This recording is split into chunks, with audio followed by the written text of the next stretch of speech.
What's up, guys? Welcome to Vigorous Podcasts. So, a couple weeks ago, I made a video about thinking that I was the only bodybuilding YouTuber on this platform, but I'm mistaken. I found another guy, Paul Barnett.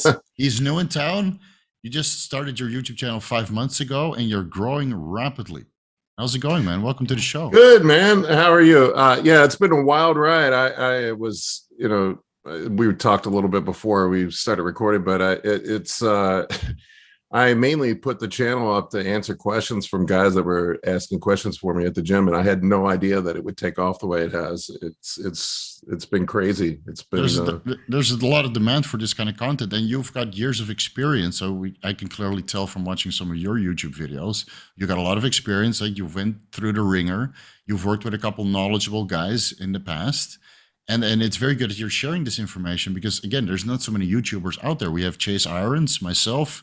We have the Think Big bodybuilding media channel, which is mostly podcasts, and now you. So now we literally have 4 bodybuilding channels that are consistent with uploading. Yeah, there's other channels, but they don't upload consistently. You know, we need consistent content to grow this industry forward. Yeah, I'm surprised there's not more than that. That's kind of another thing that my training partner, he told me, he's like, dude, I don't see anything else out there. Not many other people that are doing what you're doing. And I said, I think you should put stuff up. So he has been prodding me for 2 years to do it. And I finally, I got to get better with the quality and get a better camera and all that shit. But I've just been kind of winging it so far. And that's how it goes. Like, that's how I started as well. Like, first I did some videos with Tony Huge when he came to Thailand. And I was just doing coaching from the background, right? Helping people in a gym and here in Asia. And then I started making videos with him and got a good response. And then I figured, you know what, I better start my own YouTube channel. And then getting in touch with Derek for More Plates, More Dates and Leo. And just, you get, more experience with the YouTube game. And then before you know it, you're actually a huge part of the industry, which is also a weird realization. At one point you realize, like, wait a minute, you go to an expo and then people start to ask you, hey, you're the anabolic bodybuilding guy. And I want to take pictures with you, even though you're next to a guy that has been part of the industry for way longer than you have. So it will be a wild ride. Yeah, I've already had people come up and ask me. If my girlfriend, we were out and somebody said, "Hey, are you that guy on YouTube?" That's crazy. And yeah, it was wild. She was like, I guess you're an internet celebrity now. And I'm like, well, amongst the bros, maybe. But, we call it semi-celebs in the bodybuilding space, but it's good. It's good, because again, there's not so much information out there, and most of the information is either contained behind a paywall of a membership site, where we have multiple membership sites now, or on the message boards. And the problem with the message boards was that we had no real sense of credibility besides the few guys would actually show their pictures. We talked about Intense Muscle, where John Meadows and Fouad Abiad and a couple other pros actually did something with themselves, right? They became pros and became successful. But in most cases, the bodybuilding boards was like anonymous. You didn't really know what people looked like, what the credibility of the information was. And so this platform, like a guy like you can see that you've, put in the work and that the quality of the information is solid. Yeah, I remember, God, I can't remember the guy's name, but there was one guy that was big on all the bodybuilding boards for years, and turned out that he was just a fraud. I can't remember the guy's name off the top of my head, but I'll have to jar it loose. But probably one of the Get Big usernames, Yeah, it was one of the Get Big guys that was Quaker Oats, probably. Yeah, maybe or Hulkster.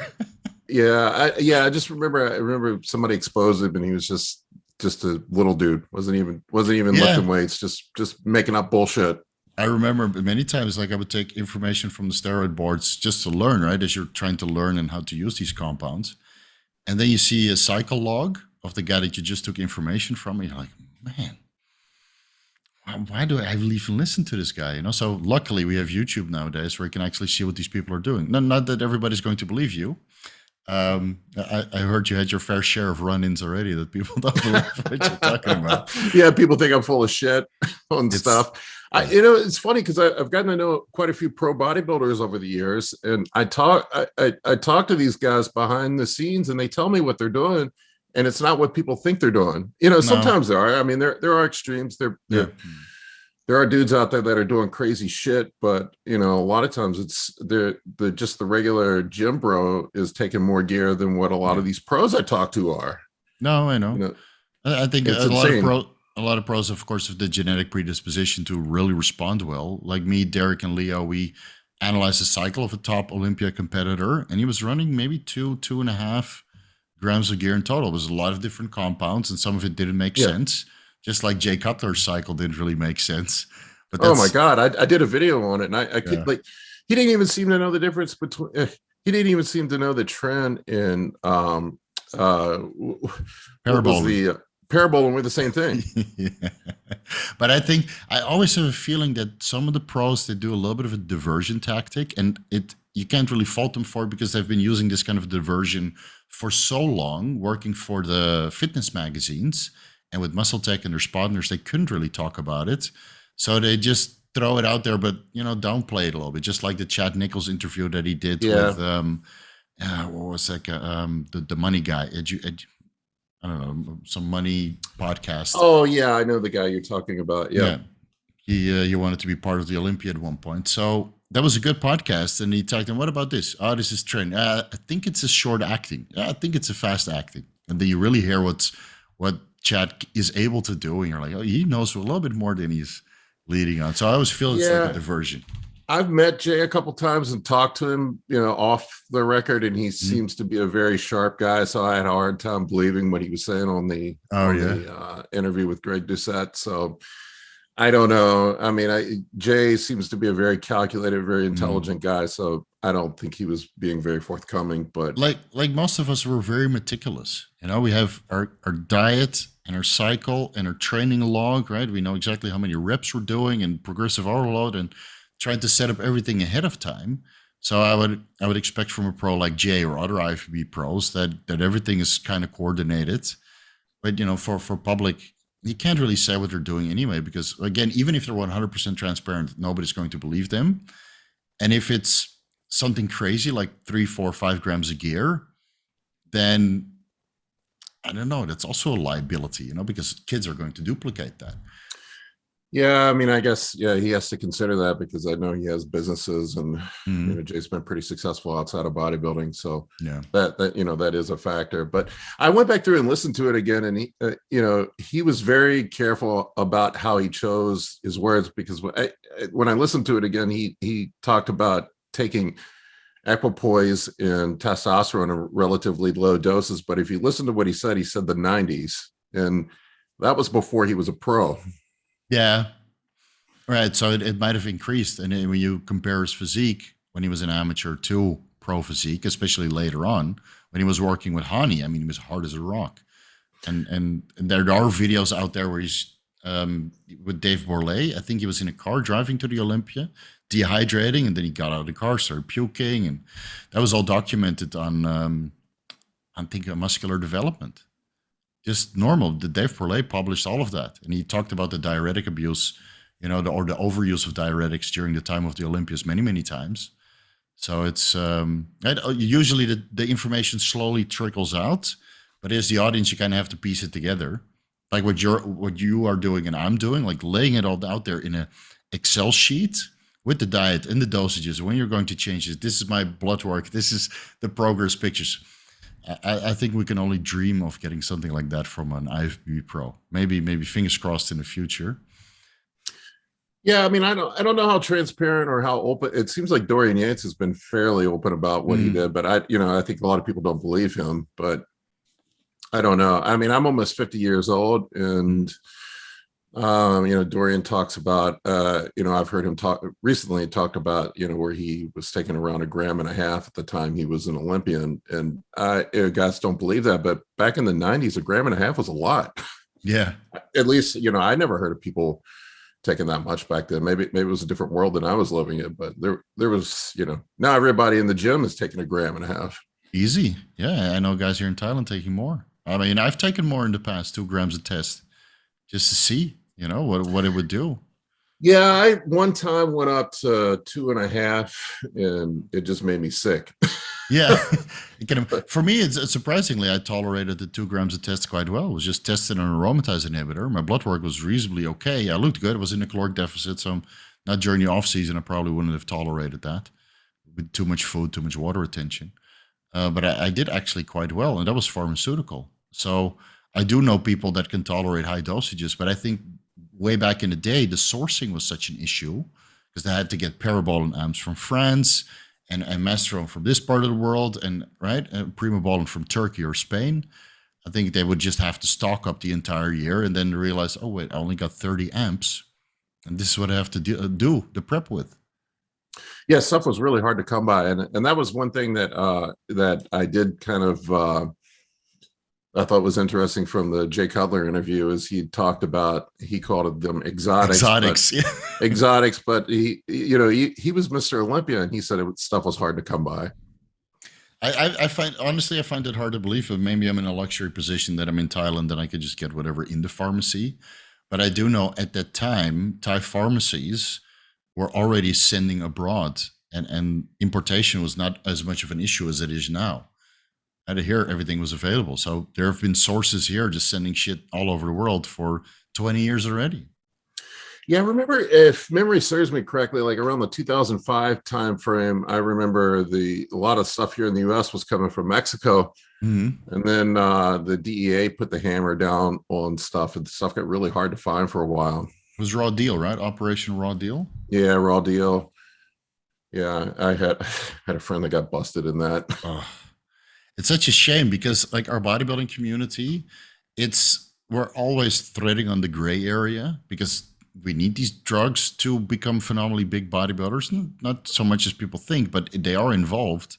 But it automatically makes your activity illegal in 99% of the world. Right. And it's such a shame because, right, when you look at the bodybuilding scene objectively, it's such a positive sport. But we all have to undergo this illegal route and do gray area stuff just to fulfill our passion. It's really a shame, that we're not ahead of our times yet. Yeah, I mean, people laugh at me, but I don't even drink alcohol, and I go to bed at 10:30 every night. So yeah, I live a pretty boring life otherwise. Right. So you have your bodybuilding passion, you do your job, and right, alcohol is like maybe a birthday thing or New Year's thing. Yeah, same here. Same here. So we are not the kind of guys who would do drunk driving or domestic abuse or that kind of stuff. We're just doing our thing, going through our Excel sheet to make sure that the next day is going to be productive. So it's, I always say, maybe we're born too early because information is not 100% complete yet for our bodybuilding journey, and the legality is not in our favor just quite yet. But the world is getting more liberal. I mean, TRT clinics are coming up, and it's way better than it was 20 years ago. I can tell you that. I mean, people wouldn't even talk about it at the gym. So what has changed? Yeah. So what has changed over like the last, because you've been bodybuilding for a minute now. So what has changed from like when you started to now? I mean, people back in the 90s, I started lifting weights when I was in high school, probably in the early 90s. And, it was always something on the fringe. And I remember thinking, I would never do that.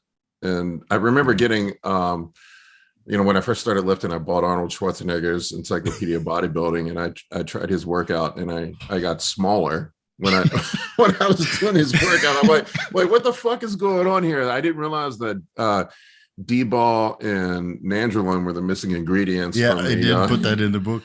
And he didn't put that part in the book. Like a chest and back workout, and then shoulders and arms. Oh, no, shoulders and legs, and then arms, and then repeat. And at the end of every workout, you would smell ammonia. And your shirt would start to smell like you're burning protein. Yeah, I've done that also. Yeah. Yeah, and I just got worse, and I couldn't figure out what the fuck was going on. And I remember getting into college, and one of my buddies scored some, I think it was Anadrol. It might have been D-ball. Who the fuck knows? But he had some Anadrol and split the bag with me. And that was my first experience. And I remember, being, I was a skinny guy in college. I was like 170 pounds. And I remember being stuck. My goal was to bench press 2 plates and on each side. I mean, that was like, I wanted to bench press 2 plates before I died. Right. And I remember I was struggling with 185, and within like 2 or 3 weeks, I was banging out 225 for reps. Yeah. Mm-hmm. So that was, and I'm like, that's when it clicked for me. I'm like, oh, all right, this is what this is what it's all about. So you did an oral only cycle. Well, I mean, it was just whatever you could get your hands on. I had Right. no fucking clue what was what back then. I didn't even know, But at that time, were there message boards or places where you could share No, information? the internet No, wasn't right? even. I didn't even get on the internet until I got into college. So, this was pre-internet days, and it was just rumors and stuff at the gym. And back then you had to get, looking back on it, I know which guys were on. Yeah. And you had to earn the trust of those guys before they even talked to you about it. And things were very limited. Most of the time, people just had shit like test, Anadrol, D-ball, maybe some DECA, but that was the only thing you could find back then. It's not like now where you can just order whatever you want whenever you want. Right. You just have to worry about sterility and potency. But the availability is super high right now, maybe too high. That's why we have so many kids on their first cycle at 16. So the doses like the people take now, you couldn't even do it back then if you wanted. I remember stuff being crazy expensive. I think I paid back in the 90s. I paid like $100 for a 10cc bottle of test. It was nuts, So that was the black market. I'm sure somebody sold to somebody who sold to me. Of course, yeah, of course. Plus, keep in mind the denomination of the currency. I mean, that $100 now is probably $200, right? So just to keep it in perspective, like $100 now doesn't sound like so much, but back then $100 is probably worth $200 now. So I don't think I ever actually did a proper cycle until, I would just do stuff here and there until I met up with Dante Trudel. Okay. And I don't know when. I'm trying to remember when I met up with Dante. 2002, 2003. Is that before the cycle of pennies? Because that's what I read when I was on Intense Muscle. And I didn't even register because I was too intimidated at that age. All these big guys talking and arguing on Intense Muscle. So I would just read about training strategy. I think I connected with him before he even posted that. He was posting on there occasionally about his training. Mm-hmm. And he had this newsletter. God, I can't remember the name of it. Yeah, that's right. He had this newsletter he put out back in the 90s that it was like Underground Bodybuilding or something like that that I subscribed to. And that's how I connected up with him. And I remember he charged me something like $200 for 6 months of training. It was something crazy, or 150, something like that. That's it for the whole 6 months. Yeah, it was something crazy like that. And this was before he had his supplement company. Right. And I remember him, his training was just completely different than anything I had done before. And doing his training and then him, he would have me run. It was back then, it was low doses. It was test. And then he liked to run trend with test, and you would do these short blasts, these 6-week blasts, and then you would come off for a couple of weeks, and then 6 weeks, 5-6 weeks, something like that, if memory serves me correctly. Yeah, and deload a little bit in the meantime, take care of some, because I mean, Dante Trudel's DOGGCRAPP training is pretty hefty on the joints, especially when you get started. Yeah, I really tore up my joints, but I did it. That was when I started training with him. That was when I really first started making progress. I just kind of beat around the gym. It was just a skinny guy, and with a couple of years of training with him, I blew up to like 290, something like that. Okay. Yeah. I was a fat 290, but yeah. Okay.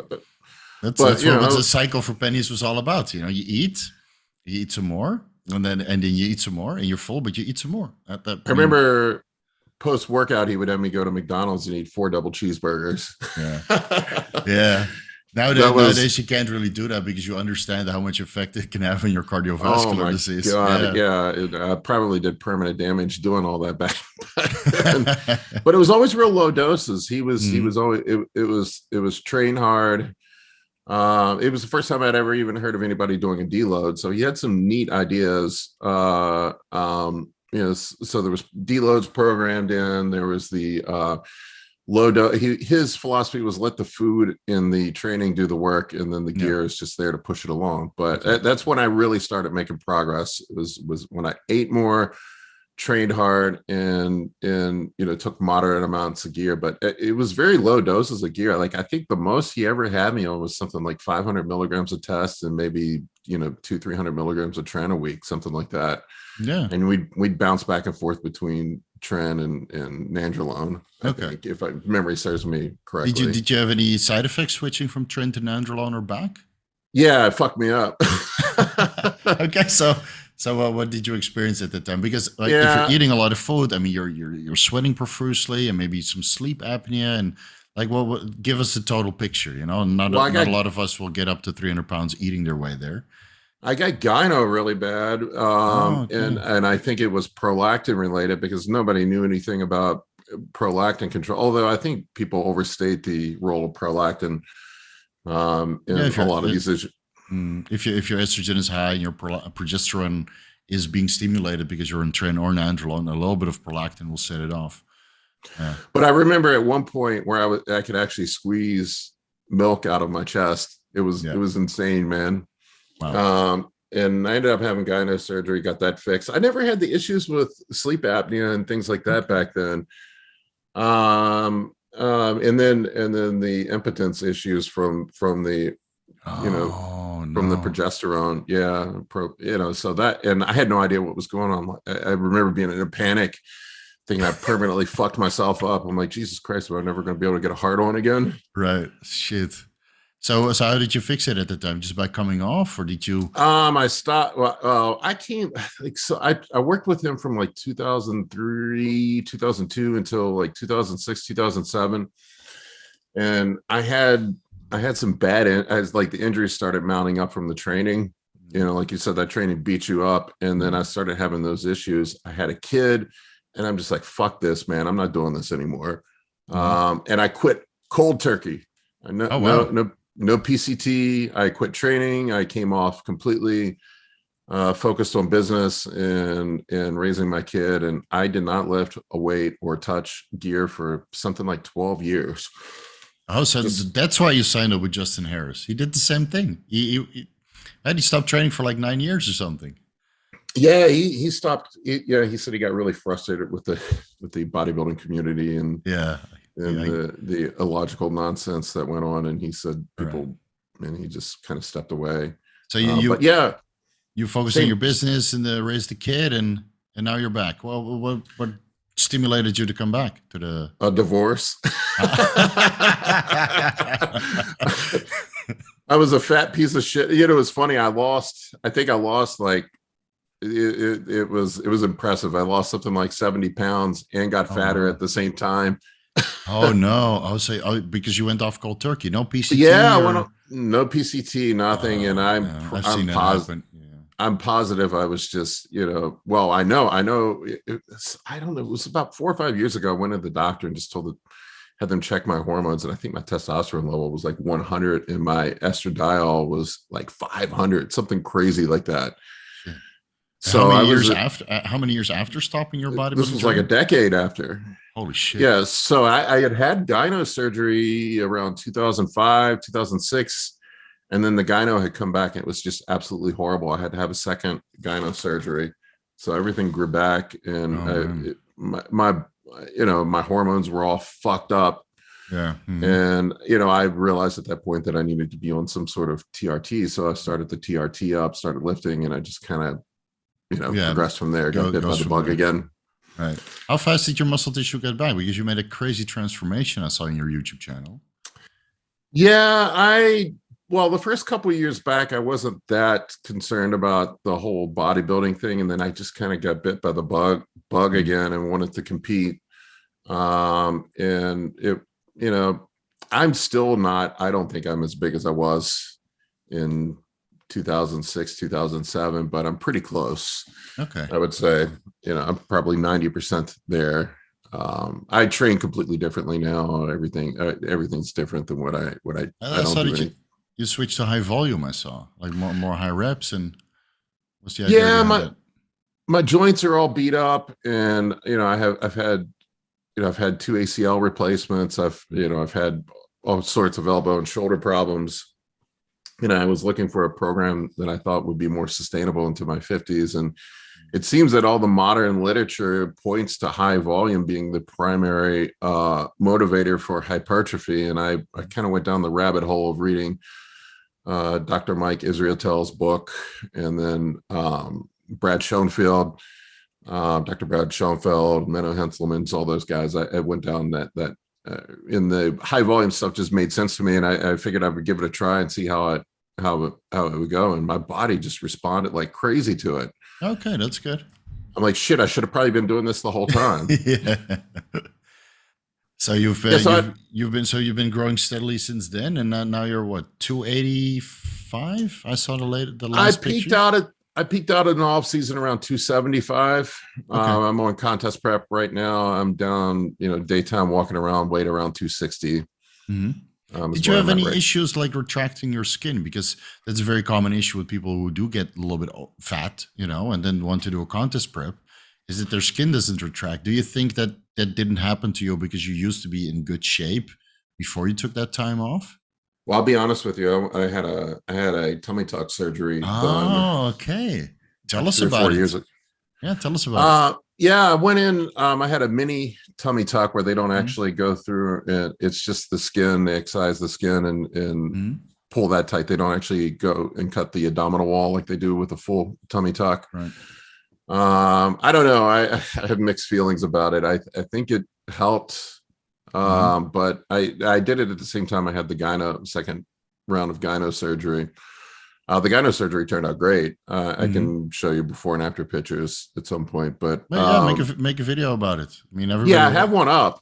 Okay. I have one up, but the tummy tuck, when I had the tummy tuck, I don't know if it was the doctor's fault or something I did, but I had a bleed afterwards and ended up back in the hospital the night after and had to have emergency surgery to go in and fix the bleed. I had it didn't stop. No, I had a football-sized hematoma on my stomach. So almost killed me. Shit. Damn, that's serious. But so now they didn't stitch you up properly, or you were on like they don't know. You know what? The doctor I had blamed it on the fish oil. So maybe. Could be. I mean, it does thin your blood, not to the extent that aspirin does or other compounds do. But yeah, fish oil does thin the blood a little bit. That's why I usually recommend guys to run fish oil when they're on compounds that raise their hematocrit, especially now during these times. Can't be too cautious. I did a battery of blood work to see if I had any sort of bleeding disorders, and there was nothing. So, and I don't know if the surgeon was just. I had another doctor said they thought that maybe he nicked an artery or something, then they had to clean it up. They didn't know, but they couldn't find anything when they went back in. But I'll send you some pictures of it at some point. It's insane, man. I had a football size pocket of blood on my stomach. Oh, did it coagulate? Yeah, it was scary as shit. I woke up the next morning, man. I looked like I was pregnant, and it's just a thick ball of like coagulated blood underneath. Yeah, I called the doctor and he said, "Can you text it to me?" And he said, "Go to the ER right now." Yeah, right now. Yeah. Holy shit, dude. Yeah, that was scary as fuck. Yeah, they had to give me a transfusion, the whole 9 yards. Oh no, fuck. But long term, I think it looks great. It looks all right now.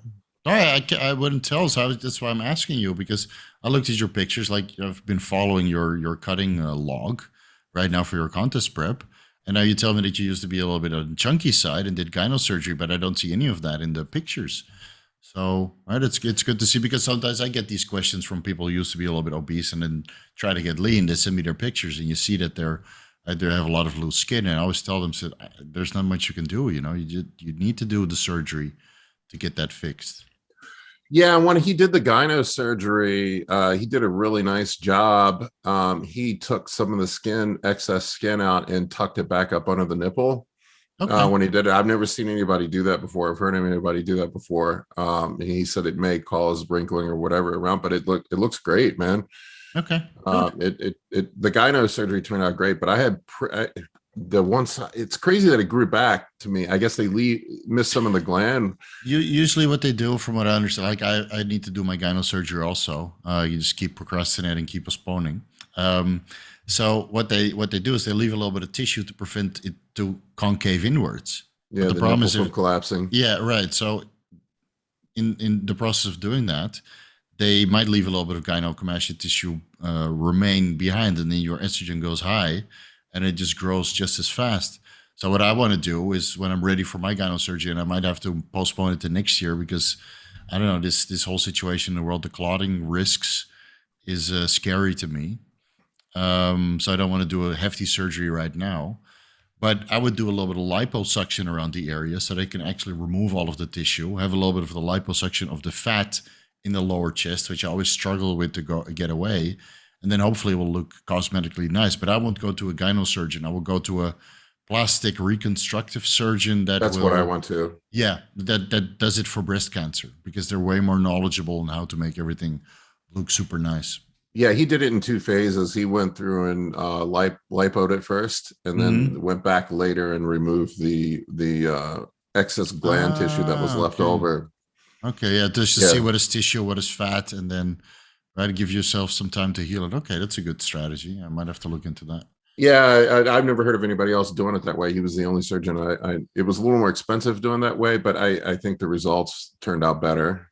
Yeah, and plus you don't want to do it twice. Like, you know, you hear so many of these horror stories where guys just have to do the surgery twice because they leave some stuff behind. I mean, I'm one of them. I had it done twice. The one side I had it done 3 times on.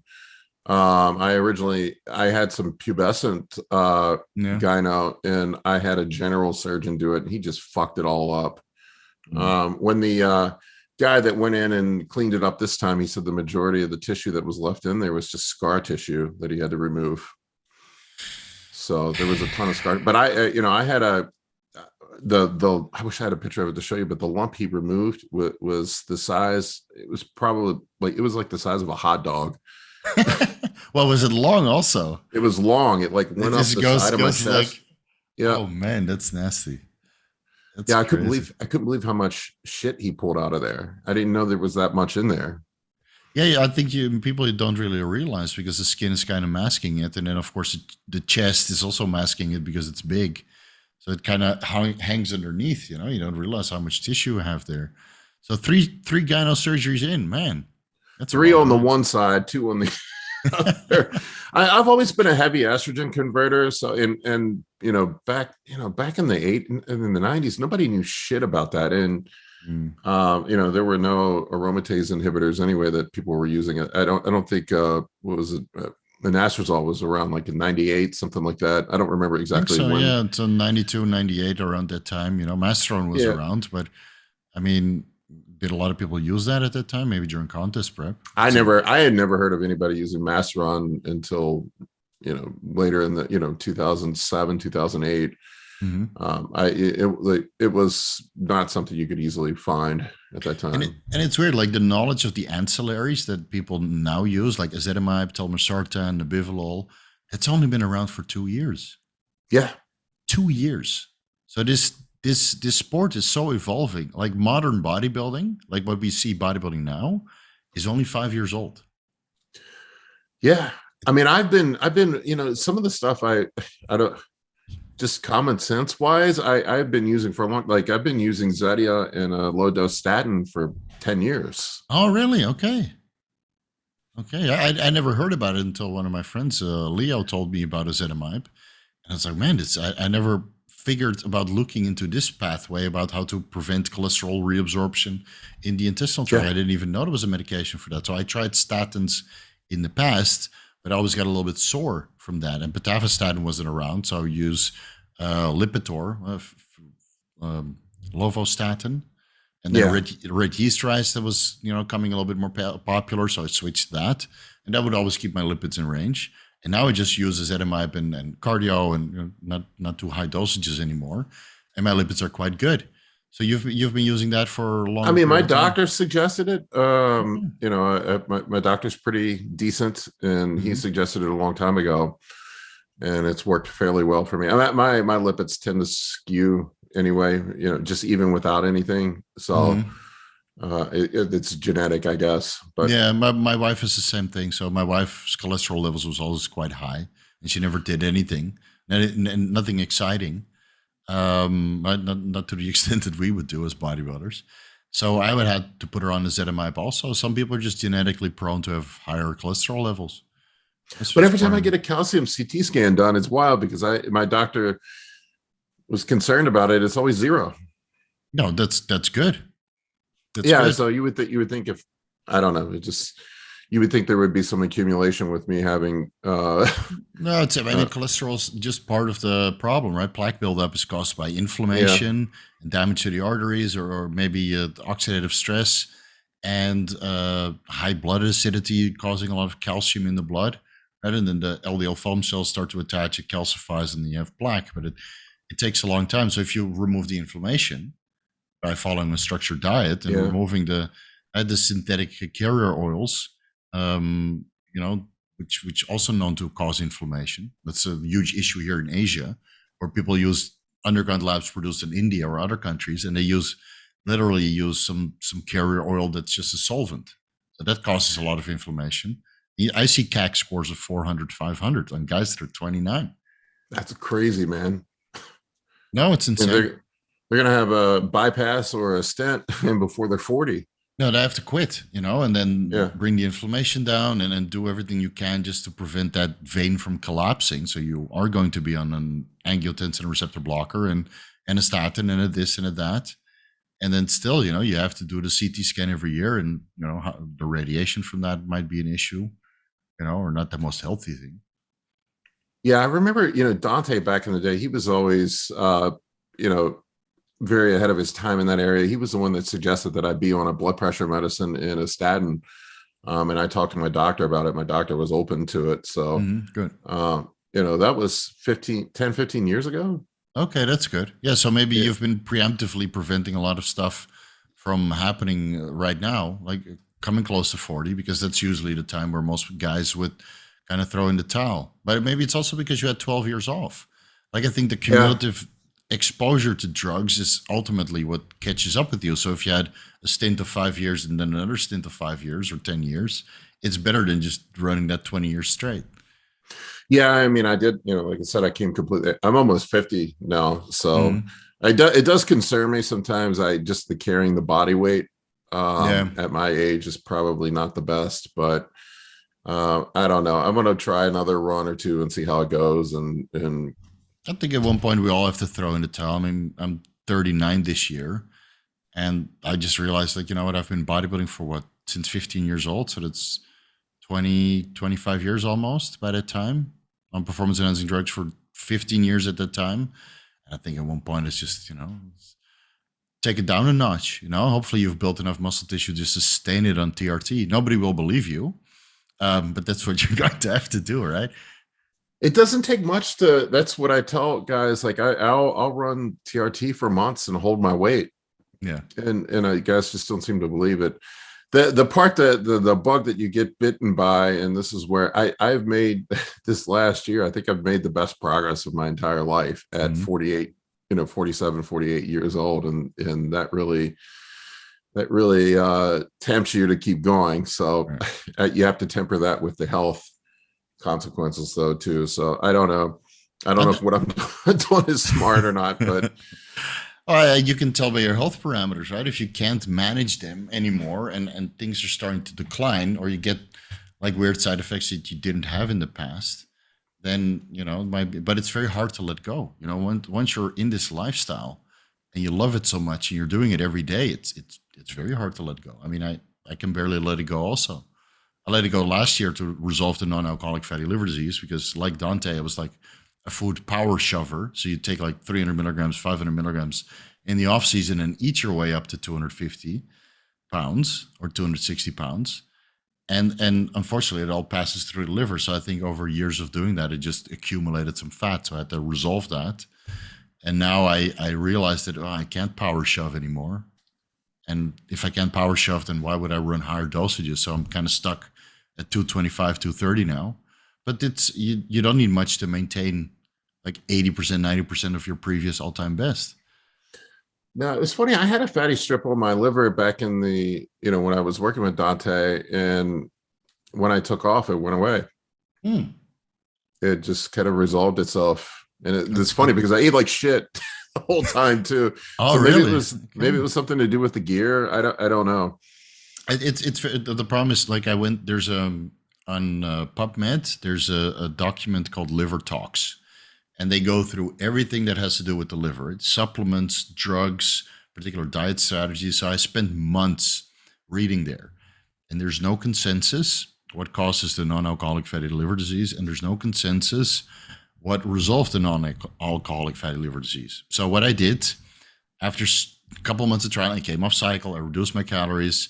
Right, I did everything, all the over-the-counter supplements to fix it. I did my ultrasound, 50% fixed. It's like, dude, I don't have time for this. So I went on a fasting mimicking diet. Just ate vegetables for 6 weeks. That is severe caloric restriction. Lost all of my gains, obviously, but muscle memory is going to come back. And this was off cycle, so my testosterone was, not that high, 400, 600. And then it went away. Then I did my fibro scan on the liver just to detect if there's any fibrosis or fat in the liver, and that came back beautiful to the point he said this looks way better than your age. Right? This looks like a liver of a 20-year-old, not a 40-year-old. Great. Yeah, close to 40-year-old. So I went back on cycle, and a large majority of my muscle came back. Very fast. Yeah, I feel like a lot of it. I know maybe I'm wrong about it, but this is just kind of my theory on it, that it's issues with glucose metabolism. And guys, nobody was paying attention to glucose metabolism when they were shoving food down back then. Insulin resistance. It's a combination. To me, it's a combination of insulin resistance and not making enough insulin to keep up with the carbs that you're putting down. Right. And then your body just starts spewing out triglycerides. Right.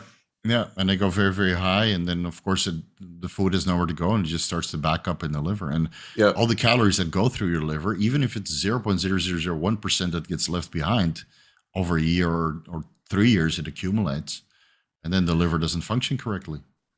Yeah, so I think and that is one advantage, and this is something I've heard people talk about it, and I kind of have my own theory on it, that the prophylactic use of insulin and metformin maybe can help alleviate some of that stuff. I don't know, but that's just kind of my theory on it, and something that I try to do now to maintain insulin sensitivity. And I take pressure off my pancreas and make sure my body is metabolizing those carbohydrates that I use properly.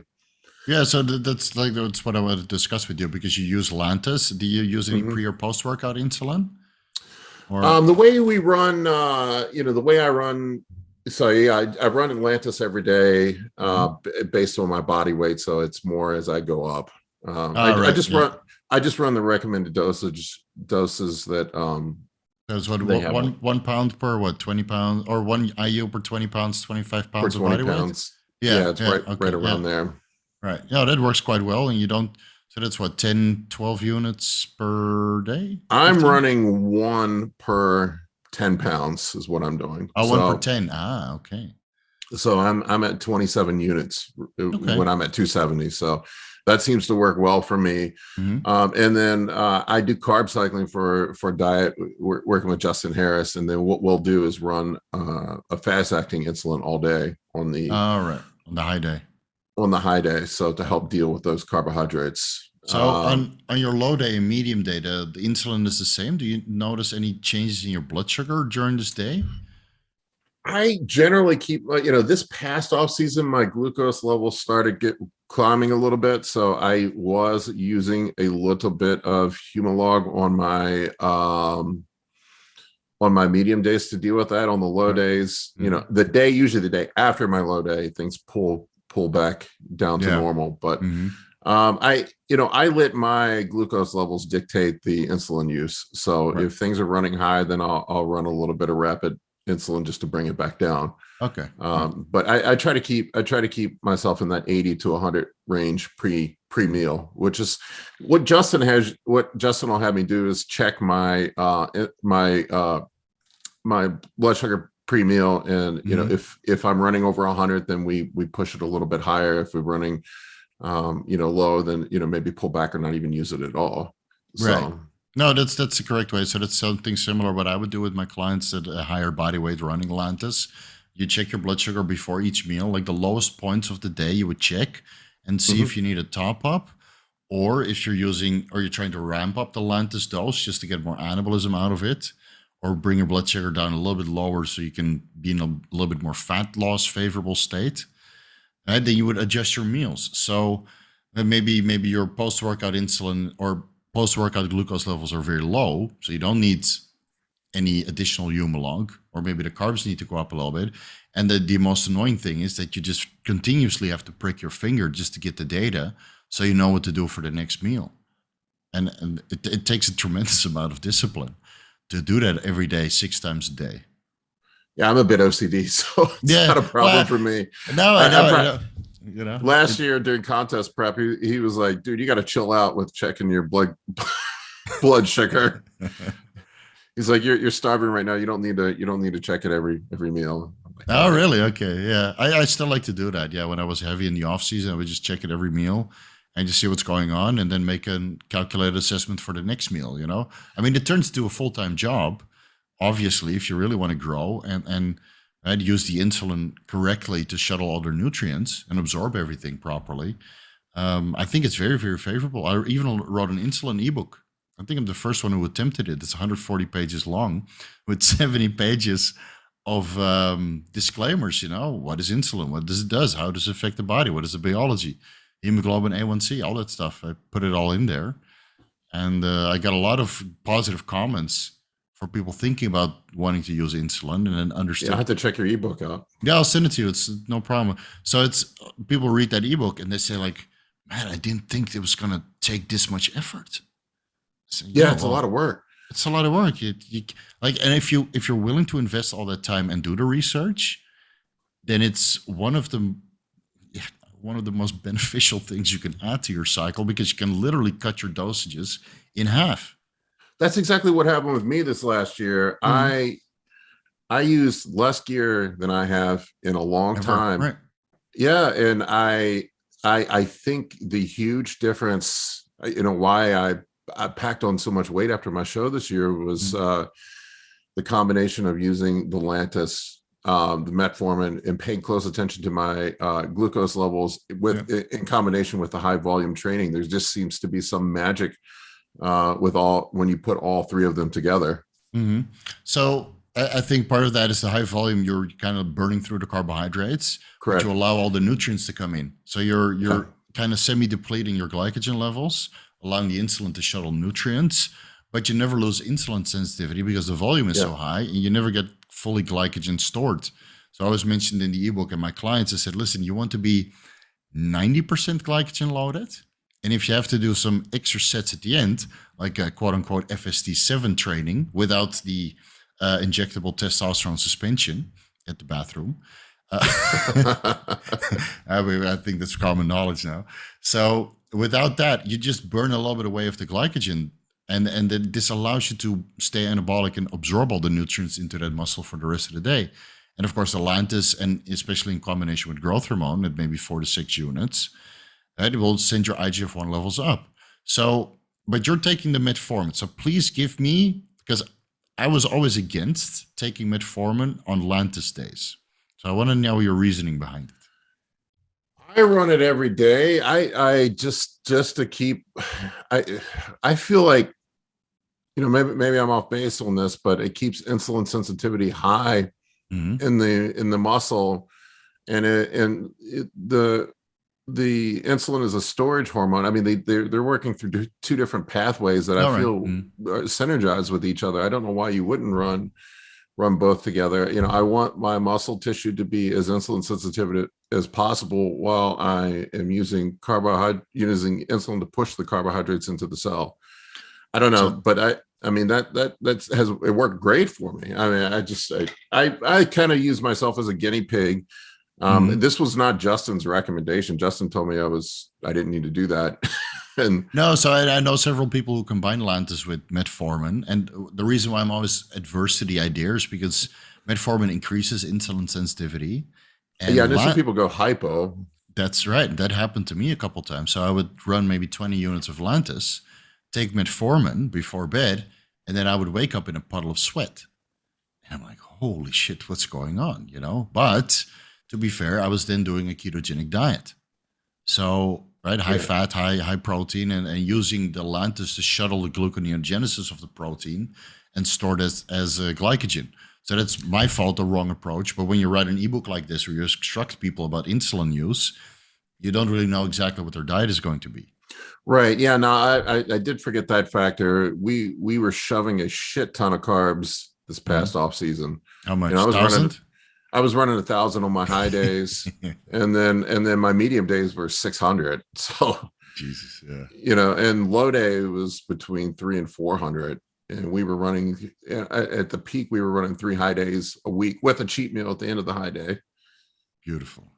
So, and I stayed leaner than I ever have in an off season. I was looking at pictures 11 weeks out from last year to this year. I'm way leaner than I was last year, and I'm barely doing any cardio or anything right now. Okay. So you're really dialed in now, huh? Yeah, I wish I could attribute it to something, but it just, I think it was just the combination of things. But you are right though. I mean, if you're on a ketogenic diet, you're probably stupid for the metformin. Right. I also break my metformin up. I know a lot of people take it take the whole dose before bedtime. I'll split it up into smaller doses because the half-life is so short on it. Right. I played, just experimenting. That's what I did this past off season, and that seemed to help. So that was 100 milligrams, 50 milligrams with meals, something like this? No, I was doing at peak, I was running 1,500 a day. So I was doing 500 before bed, 500 in the morning, and then like 500 midday. Okay. Did you notice that you're losing out on recovery because metformin is quite potent to reduce your IGF-1 output? Or you didn't suffer? Yeah, I mean, you're on Lantus and when I got my blood work done, my IGF-1 levels were through the roof. Oh, really? Yeah. Okay, that's good. Post it online. Everybody would love to see this. Me included, because like but maybe that's my issue because my liver seems to be a little bit annoyed with producing IGF-1, so my levels never really got that high. And then I take metformin, even 500 milligrams before bed, my IGF-1 crashes to like 80. It's crazy. If I recall correctly, I'll have to look at my blood work, but I think it was over 400. Oh, wow. Yeah. Okay. So the metformin doesn't affect you the same it does me. No. That's good. I'm jealous. So yeah, I mean, and it lets me know that those cheap Chinese blue tops I'm using work. Okay. So you got some UGL stuff. Yeah, I mean, I'm using 6 units of the it seemed to be, this last batch I got seemed to be really strong. Oh, really? I had to actually back it off. So that's the weird thing about Chinese peptides, right? Sometimes the batches are really, really good. You send them in for testing and you're like, wow, this is like high purity and this and that. And you do your serum test and everything's sweet. And then you order from the same guy with the same batch number, same expiration date, and nothing happens. And I always wonder if that was like from shipping or they just do the bait and switch, which is very common with these underground labs, Yeah, possibly. I mean, HGH is very fragile. So you just being exposed to some heat and shipping or whatnot could I would think could ruin a batch of it that you have. Yeah. Sitting on a container or whatever on a ship in the middle of the ocean being 100 degrees. I can't imagine it's good for it. I've heard people that order like GH from China into Thailand and then it sits at the warehouse for like 2 weeks. It's completely ruined because here it's so hot, right? And the warehouses are not air conditioned. Yeah. So they get their package of growth hormone. You can physically feel the heat coming off of it. And you put it in the fridge, you reconstitute, and nothing happens. It's such a shame. Yeah. It's such a shame. It's very, very heat sensitive, these peptides. Yeah, I think that's why a lot of times I think the generic GH gets a bad reputation. It's just because of how it's being transported and it gets run. And then with the pharmaceutical, sometimes they ship that per post also, and then they think it's fake when in reality it was actually pharmaceutical. It's just the shipping that ruined it. Yeah, it's a shame. It's you spend a lot of money to get things right, and then sometimes you get unlucky batch, and you don't grow. Yeah. Well, I had a good batch. Yeah, that's good. That's good. That's good. So everything worked. Did you ever think about like running berberine instead of the metformin? Yeah, I use berberine as well. I Okay. do both. Yeah. Oh wow. So without the berberine and the metformin, how much Lantus do you think you would need to run to get comparable effects? Like now you get a great Hey, synergy. you So know, so here's the thing. Everybody in my family over 45 is diabetic. So I don't know if I'm okay. in some sort of state of pre-diabetes Hmm. or whatnot. I've played around with both. Like I've when I run the metformin in the berberine higher, I really see very little difference um in my fasted glucose level. So it makes Mhm. me think that my body's just not making enough insulin to keep up Right. with what I'm eating. That's the only way I can seem to bring down glucose levels when they get high is to run more insulin. Okay. Okay. So I think my body's just not making enough insulin at this point to Could keep up. be. Could be. Maybe it's time for like a glucose tolerance test where you take 100 grams of glucose and then they check your blood glucose and your insulin levels in 15-minute or 30-minute intervals. Yeah, my dad and my uncle and my grandmother, everybody in my family's Okay. diabetic past a certain age. Do you know what dipeptidyl peptidase 4 inhibitors are? No, I don't. Okay, so a small instruction for you might be interesting. You have an enzyme on every muscle cell or every cell of the body which breaks down growth factors. Insulin, IGF-1, growth hormone releasing hormone, epidermal growth factor, erythropoietin. That's a little enzyme on muscles or on cells that breaks these peptides down. So there's not too much activity of these peptides close to the cells that respond to these growth factors. You can inhibit this enzyme with the dipeptidyl peptidase 4 inhibitor, Januvia. Oh, Yeah, so Januvia, yeah. Januvia, right. So this inhibits the breakdown, or sitagliptin, or another brand. There are gliptin medications. So I know guys that ran Increlex, or they could get IGF-1, but it's super expensive. And these gliptins were very cheap. So I would tell them, listen, why don't you buy a little bit of Januvia? We run like 25 milligrams in the morning. It's usually enough. You inhibit the breakdown of insulin, IGF-1, and all these growth factors. And now your IGF-1 goes a lot further. Oh, So they would stay that's insulin interesting. sensitive. Yeah, it's in the insulin ebook, or no, it's in the insulin to prevent insulin resistance during the off season. I put it. I'll send them all. You'll have a good read. It's a highly beneficial compound that I used here in the amateur circuit because many of them were drug tested, so we're a little bit limited on what we could do. So I would always look for compounds that are not on the wider doping list that we could just run through the end, and then they would pass with flying colors. So that's something you might be interested in. So you can keep Yeah, your I'll have to Lantus check that dose the out. same. And you just prevent the breakdown. And the same with your IGF-1, you prevent the breakdown. Of course, you also prevent the breakdown of erythropoietin, so you need to keep track of your hematocrit. That's very important. So there's always a trade-off, unfortunately. But I found those to be highly beneficial. Berberine actually is a dipeptidyl peptidase 4 inhibitor, but one of the weakest ones. This Oh, is where okay. some of the beneficial effects is coming from. It inhibits the Interesting. breakdown. Yeah. So there's a lot I of did not know that, so I learned something new today. yeah. I think that's something I brought to the forefront also. Yeah, because I wanted to prevent people from spending so much money on IGF. It's very popular in Asia. They like the peptides. I've never run IGF ever. Well, if you're at 400, then you don't need it. Yeah. You know, like I respond very well to IGF-1 because I don't produce so much IGF-1. I respond very well to growth hormone also. It's like magic to me. I'm kind of scared of exogenous IGF-1 because I've had cancer a couple times. Oh, really? Okay. So Okay. that kind of terrifies me. Yeah, melanoma. So nothing, Oh, the nothing. skin. Yeah. So you had those Yeah. cut off. Yeah, I Yeah. had those cut off and I had to get lymph nodes removed from my neck. I had to Oh, you can. see the scar on my Right. neck, but So you're not worried about running growth hormone and insulin, which are also a little bit. yeah, probably stupid, but I stay on top of it. I see the doctor every 3 months. So Okay. Right. Yeah. Right. You do your cancer markers every couple of months, every yeah. year. Yeah. Yeah. It's so funny. Like this stuff, we love it so much that we're willing to kind of take risks. and we understand that it might have risk long term and severe health conditions, but it's with proper health screening, you can actually get away with a lot. Yeah, these are calculated risk, and I tell people, I've ridden motorcycles for years. That's a dangerous activity. I ride them every day, man. I ride them every day. Yeah, and I mean, it's a very dangerous activity, but you can mitigate the risk by wearing a helmet and a jacket and not driving like an asshole and staying off busy roads. Yeah.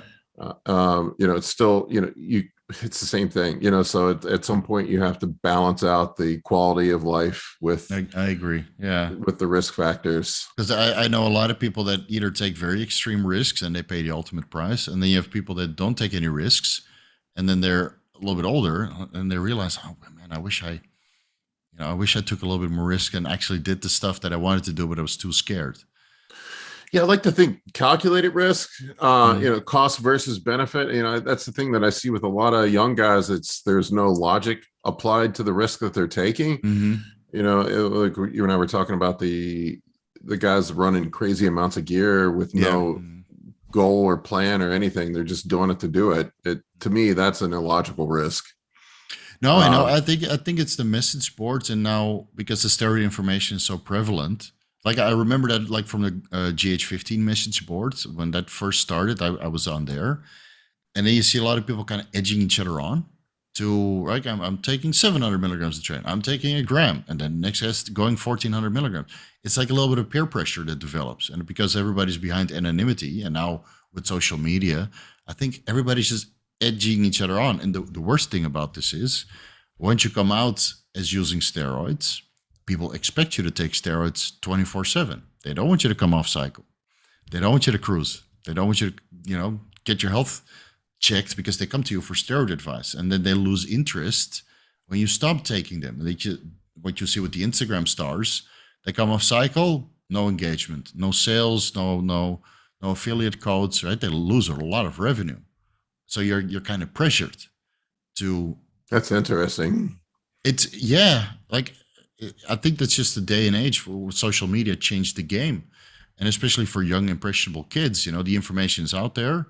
Like sometimes I put information out there and then you get a message from a kid. Like I get a lot of messages in private about people wanting to change their height. We had several podcasts about increasing your height as an adolescent. So I get them every week. The information I put out months ago, every week, like, Steve, I'm thinking about taking an aromatase inhibitor to increase my height.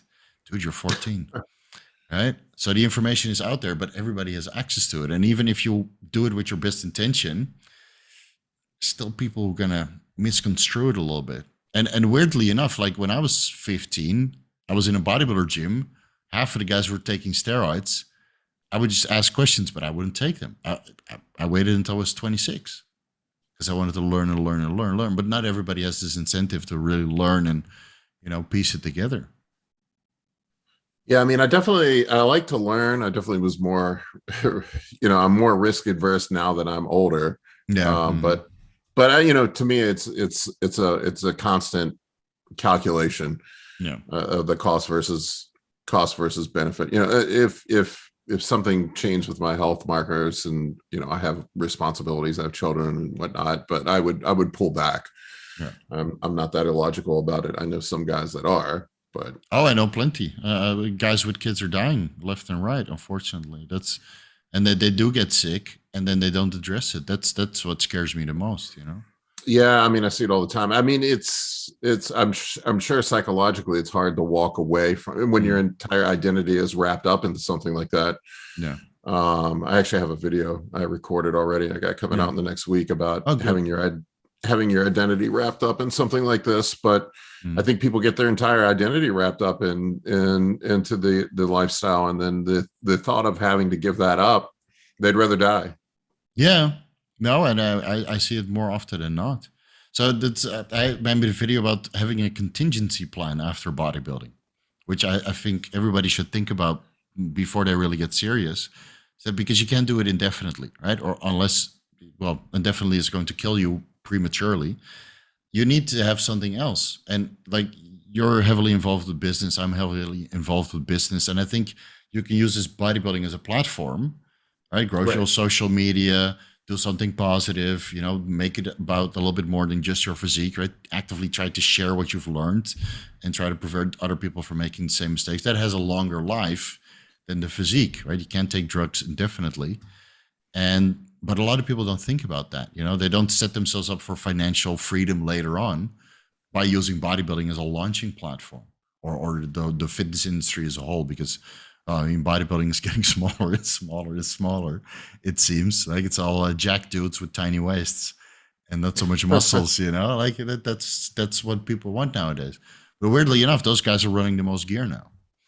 Yeah, that's the part that blows me away. Yeah. I'm lucky enough to work out at a gym where there are a lot of pros that work out, and it's funny, the physique guys, they crack me. I mean, they're running trend year round. Yeah, 65 days a year, I guess, because I have to look good for Instagram. Yeah. It just blows me away. There's a lot of pressure on Instagram, and you keep in mind, like a lot of like informational bodybuilders, there's maybe 10, maybe 15. Like guys that are very, very good at what they're doing. But the physiques are plenty, and it's highly competitive. And the money involved with an account with 5 million followers, it's a lot. I know I've helped these guys. They're making hundreds of thousands a month, right? And everybody wants a piece of that, but there's only 10 guys who can actually achieve that, right? That level of physique that people want to aspire like and to inspire and that kind of stuff. And weirdly, those guys, they don't run so much. I know because I see the blood work. I guide these guys. But it's the guys that are coming up. They want the same as the amateurs, right? They run way too high dosages because they want to go pro. Then run 5 grams of gear to get it there. And then there's no wiggle room to, grow into an IFBB pro show. That's what we see all the time also. Yeah, I've talked to Justin about it. He said that the high level amateurs run more gear than the pros do. Yeah. No, I know. So how's it working with Justin? Like he's been on the scene for forever. Been with Justin for about 2 years now, I think. I mean, he's fantastic. Justin's primarily just a diet guy. He like when it comes to training and drugs, he's just like, whatever works for you, man. But he's very detailed and very focused on the nutrition part of it, which is what I want. I like playing with the hormones myself. And it's just something I enjoy. And the diet stuff is something that I when I have a coach, I want to learn something, so right. Justin seems to be probably one of the most knowledgeable people out there when it comes to carb cycling. Right. And, I don't think people realize how many guys he's turned pro over the years. A lot.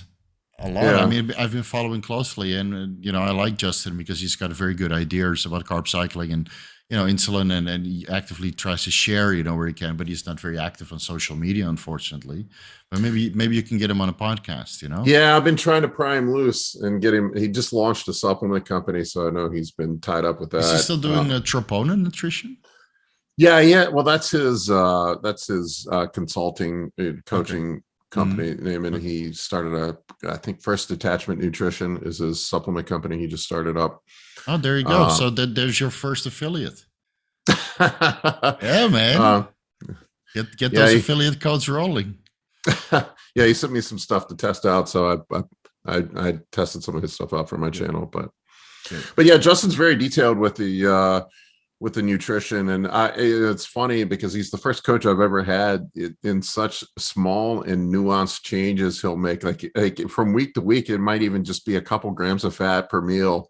Mm-hmm. So you have to be very meticulous with weighing and measuring everything, or it's what he does is not going to work for you.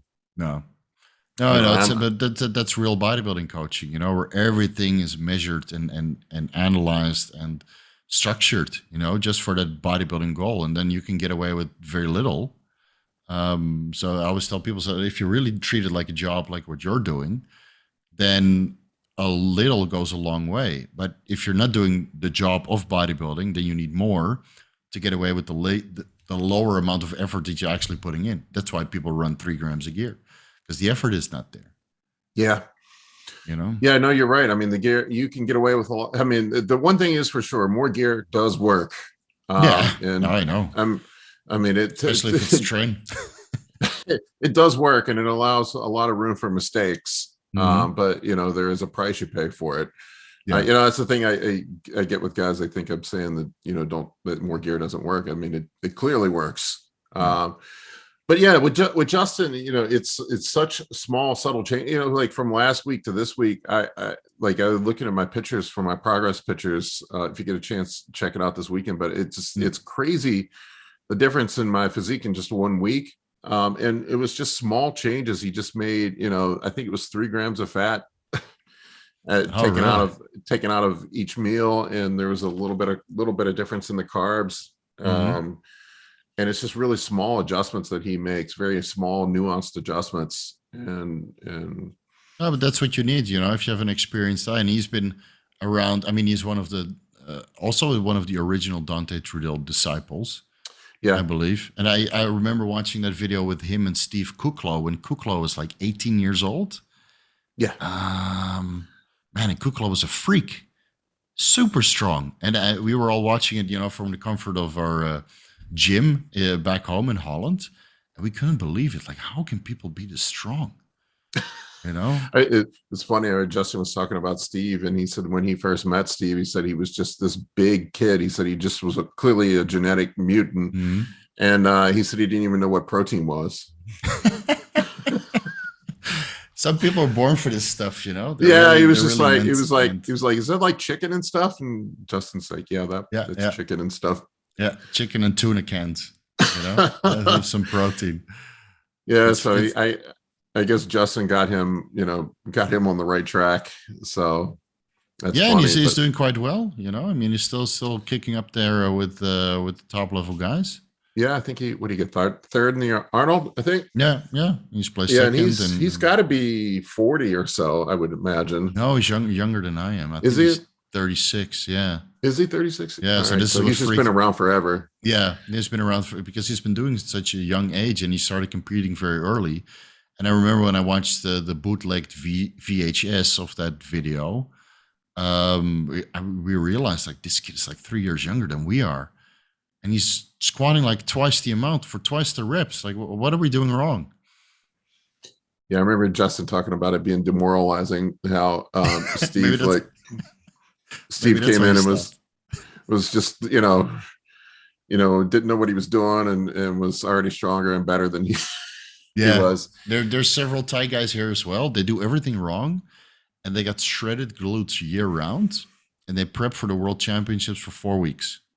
And the reason why they prep for 4 weeks is because the drug test is 4 weeks before the contest, which is mandatory for the national team.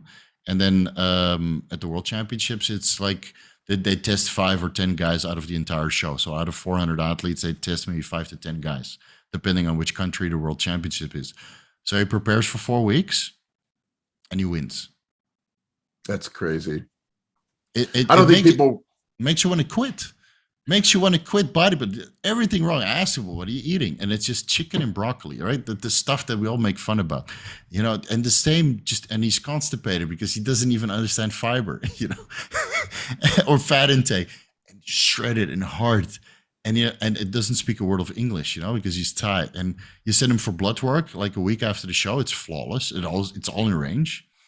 No, dude, it makes you want to quit. It pisses you off. And then these guys are so phenomenally blessed that you think, he must be on this, and this, and this, and this, and this. But it's literally 2 compounds. I don't think people understand the role of genetics and how I just anytime anybody tells me that genetics don't matter, I say, go look at a picture of Ronnie Coleman in high school. Yeah, right. You think genetics doesn't matter. Right. I mean, that dude was supposedly natural when he turned pro. No, I believe it. And if he was running something, it may have been tests, because I think that the gym owner there also doesn't really seem like he knows a lot about gear, the guy from what's that, Metroflex, the original Metroflex, owner. Yeah, it doesn't seem like a super knowledgeable guy when it comes to that kind of aspect. So it's it's funny, like some people are just meant for this stuff, and other guys have to struggle. Like I know guys that do everything right and they just don't grow. I remember Kevin Levrone telling a story I saw on a podcast somewhere about Ronnie, that Kevin would play head games with guys the nights night before shows, and Ronnie was asking him like how he got so ripped, and he told him he drinks alcohol and eats pizza the night before something like that. And then he said that Ronnie did that and came out and looked better. I always wonder if that was like an in-joke joke for like giving him a Lasix or something, or it wouldn't surprise me. It wouldn't surprise me because every time they tell that story, they're giggling like little girls. Like there's a little bit more going on, you know. I give him vodka and coffee. I administered Lasix IV in the bathroom, you know, and he went back after 2 hours of peeing. Yeah, maybe, I don't know. Speculating. There's a kid at my gym I've talked to occasionally, and I'm positive he's going to have his pro card at some point. And he's prepping for a show right now, and just looks like a freak. And I asked him what he was running, and he goes 250 milligrams a test.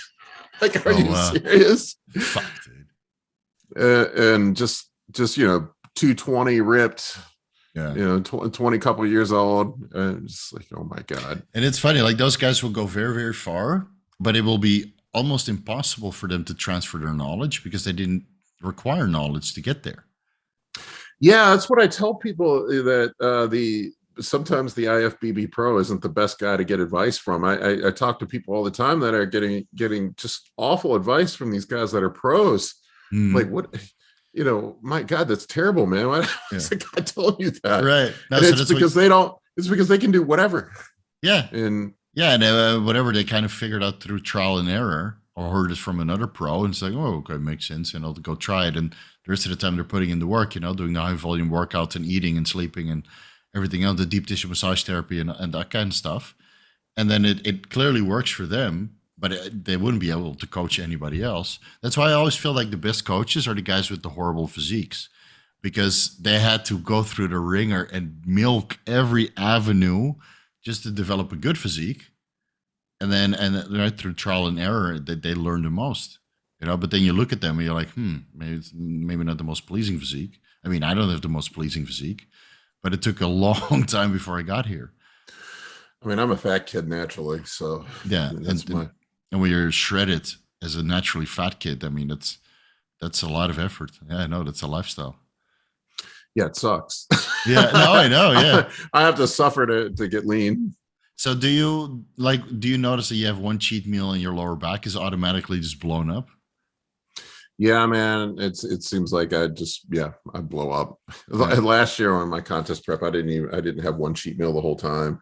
Oh. So, but this year he has me doing one a week. I actually crashed at the end. Like my metabolism kind of ran away from me at the end. Oh, really? Last year. Oh, yeah, man. It was the first time I've ever messed around with T3. Oh, so you shrunk completely. Yeah, I lost. I think I lost something like 20 pounds the last 2 weeks before the show. How much T3 were you running? We got up to 100 micrograms. Yeah, well, yeah, that will do it. That will do it. So next time, 12.5 twice per day. That's it. None this year. No, so far. Right? Yeah, staying away from it this year. So what's your upcoming plans? You're prepping for a show? Yeah, I got a show. I'm doing the DC Pro Am, and I think it's June 11th. So I'm 11 weeks out. Okay. Just something for fun. I'm competing in the Masters division. I may do the Open. We'll see. Just do them all. The turn off is, of course, the entry fees for every class. I don't even care about that. I just don't want to go out on the stage more. Oh yeah. So I know how much shit I feel like when I'm at the end, and I just want to get it over with. But are you the guy that likes the process but hates the stage? Yeah, I don't like being on the stage, man. I fucking hate it. It's so funny. Everybody loves it, and I hated it too. You know, towards the end, like I didn't compete, but I would do photo shoots, and then the last on the morning of the photo shoots, I look in the mirror and I'm like, wow, I look good. And then I didn't want to go through the whole process of standing there and, you know, manipulating a little bit more. It's very unenjoyable. I get very anxious about being on stage. It's funny because I was a musician, so I performed in front of people. That didn't bother me, but I don't like the whole process of getting on stage. I enjoy pushing myself and getting in shape. I enjoy the science. I enjoy the tracking and the attention to detail, but the actual stepping on the stage, I hate. Yeah.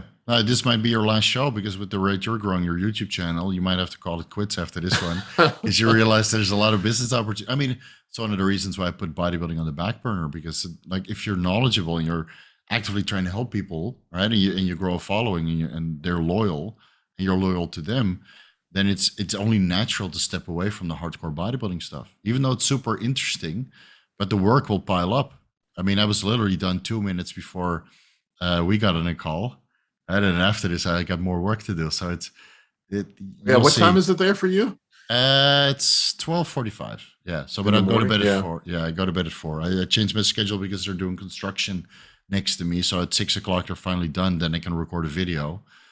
Like in the beginning of YouTube, you'll just throw something out there and hope it sticks. And then later on, you get more of an audience. You try to go more professional and good audio quality, good video quality, and yeah, I'm using my shitty $50 webcam, and I got my kids running around in the background. It will all level up. That's how I started too. I mean, I did buy a good microphone at least. So yeah, I see it. It's got nice colors.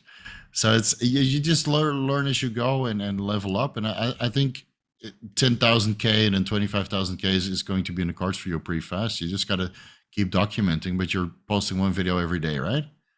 Yeah, I've been doing one a day. Yeah, that's the best way. If you really want to grow fast, 2 a day, but that's brutal. That's a brutal schedule. I get way ahead, man. I have probably a month worth of videos already. Oh, really? Oh man, you're smart. I get ideas popped in my head, and I just record them as they pop into my head. Do it. We need more guys like you, dude. It's good to have you on the platform for sure. Sooner or later, I'm going to run out of steroid topics to talk about. Oh yeah. So take it from me. You got to mix in like training. I remember seeing one of your videos where you said, "I really like to talk about training and nutrition." Yeah, I enjoy training. That's the part I like the most, but nobody wants to hear about that. No, but you just got to mix it in because it will add credibility, and then people actually see what you train like. So bring the camera to the gym. It's the more content you produce, because the weird thing is with YouTube, you grow multiple audiences. So you'll have an audience just for steroids, just an audience for longevity, just an audience for TRT, an audience just for training. Like I probably got 10,000 drug-free athletes following me. That's pretty wild. There's really a lot, but I talk mostly in the context of bodybuilding, but they want to learn. Right? They don't feel ready yet, or they want to pick up on training and nutritional advice that I throw in. So you'll develop maybe 10 different audiences. And then sometimes you make a video and it doesn't do well, but that's for your small audience that only contacts you for training advice. And then, of course, a Tremblown video will always do well. So then if your views go down, you make another train video, and then okay, good, the algorithm is happy with you. It seems like the ones that always get views are the trend videos and somebody dying. It's terrible. Yeah, no, I know, but that's that's the unfortunate nature of the beast. Like for you watching my channel, you're like, I know all this shit already, right? So. But guys like you, guys like me, there's space far and few between. Like, I don't expect Justin Harris to watch my YouTube channel, or even though apparently Dante Trudel watches my YouTube channel, which was, I don't know, a little bit intimidating when he sent me a message. I was like, oh fuck, now I really got to watch what I say. Dante's an information sponge, man. That guy's constantly reading and soaking up stuff. He's really a good dude. If you talk. Yeah. We had our messages here and there. Yeah, he's a solid dude, and he's done so much for the community over the last 20 years. Yeah, I can't tell you how many people he's helped behind the scenes. Yeah, guys that have gotten themselves in trouble. And they all go to Dante. They all go to Dante. And he's pretty much stays off social media. He won't do interviews. Which is a shame, because he's got so much to offer. And the only thing that I saw him do was maybe do some training videos with Dusty Henshaw, which were great to watch. But man, it's Dante. If you're watching this, dude, I don't know get over it, but get on YouTube, man. He said that the haters just bother him too much. He said he just gets people constantly after him, and he said it just drives him nuts. No, and he's got his company, and I think that takes up the majority of his time. And he does a lot behind the scenes. I know that for a fact that helps a lot of guys out. No, he reached out to me and many other guys that are up and coming, and he's a good dude, man. He's one of the grandfathers, the Captain Picard of bodybuilding, just like John Meadows and Scott Stevenson. All these guys, they've been here for a long time and then really pushed the industry forward. It's funny, all the people that follow Jordan Peters, and he's essentially a Dante disciple. I mean, everything he's doing is Dante stuff, Right. except maybe the gear, but No, I think Jordan pushed it a little bit higher, and of course he made that training strategy his own. And I speak with Jordan here and there also, and he followed me during the non-alcoholic fatty liver disease resolvement. Like he's battling with his demons right now to put bodybuilding on the back burner, but he finds it very hard to let go. He seems like a good dude. I've never actually talked to him, but solid dude. Yeah, solid dude. Yeah, solid dude. He just gave up coaching completely now. Really? Yeah. Gave up coaching completely. Just does the website and his clothing line, and it's only natural. You can't coach forever. I stopped coaching also. I got 5 clients left. It's mostly consultations now because the YouTube. Yeah, I mean, I like helping people. So I don't know. But yeah, I get it is a time sink, that's for sure. Mm-hmm. It's just it's with coaching it's like this. You got a couple good clients, and the more requests come in, and you increase the rates. And as your YouTube channel grows, you increase the rates more to the point you think that you priced yourself out of the market, and then the requests will keep coming. Assuming that your reputation is good and you keep producing content, and then you realize, like at one point, I was one of the most expensive bodybuilding coaches till I pulled the plug on it. I was like, can't believe people still want to pay this much, But if your reputation is good, I've had the same thing in the business world. With if they want you, they want you. Yeah, they're willing to pay a lot, So that's why my consultation rates are quite steep now. Because otherwise I would just get too much to the point I wouldn't even be able to sleep just to help everybody. So it's and this is the only way to really do it, because you have people that are willing to pay, let's say $100 per hour. But if you're calling 24 hours per day for that rate, I mean, are you going to send people away? It's tough. Well, you're also limited by the time that you can put in on the calls. So the channel and stuff like that scales better. So you're limited by your labor. Right. No, for sure. Plus the consultations, especially an hour or two, makes you tired. Trust me, I've been doing them for 10 years now. But it's fun, right? It's especially if you talk with people that are very serious like you, very regimented. That's usually the guys that I get nowadays. And you help them out, and then you change their lives. It's very fulfilling. Same with coaching, man. Hey, I'm going to leave it here. I think it's getting late. All right, dude. We've been going nice on for talking. For sure, guys. Please follow Paul. What is your channel? Anabolic Bodybuilding. All right. And you can follow me on Instagram at Paul K. Barnett. And you still offer coaching, right? Yeah, I do a few here and there, so. Before you know it, you have 25 clients. Yeah, I get so many dudes reach out to me, ask me to coach them for free. I'm like, what? Oh, no. You'll get hardened up over time, just like I got hardened up. You see, discount, free, these don't reply. But there are plenty of guys out there who are willing to pay for your services because you have a lot to offer. So please, guys, follow him on YouTube, follow him on Instagram. Do you have a website? I do not yet, but I bought the domain. I haven't put it up yet, but it will be up soon. Put it up and send me your email and website address so people can get in touch with you when that's live. And then by the time this thing is online, that it will just fuel people to your channel. I appreciate it, man. My pleasure, man. It's good to have you on YouTube. Thanks so much, and I'll talk to you soon. See ya. Nice talking to you, man. Yeah, take care.